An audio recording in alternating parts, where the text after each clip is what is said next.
Hello and welcome. In this session, we are going to understand what is the context for XP framework.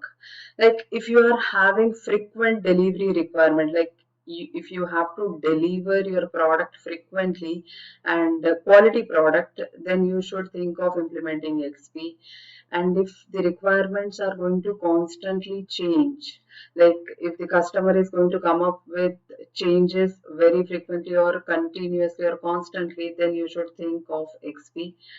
And the most important aspect in this framework is you should be able to work closely with customer so as to have frequent feedback from the customer or the business representative. So that is really going to help a lot in this framework. And it is mandatory that you maintain small teams. Like if your team is small from 2 to 12 people, then you can implement this framework.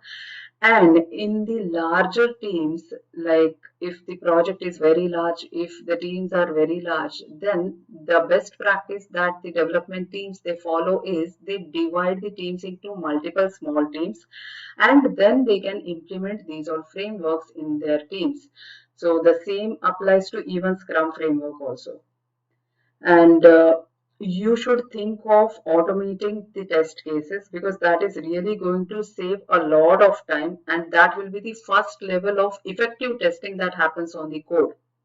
So automation is very much important in XP, and if you are not able to automate test cases, then you should think of bringing that practice in your developmental environment. Yeah. So this is the context when you should think of adopting XP, and it is really recommended for development teams or for software teams to implement XP practices so that they can benefit a lot from these all practices, because this is a proven framework.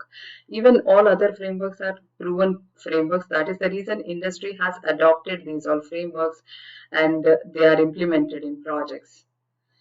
Yeah, so we'll meet in next video. Until then, bye.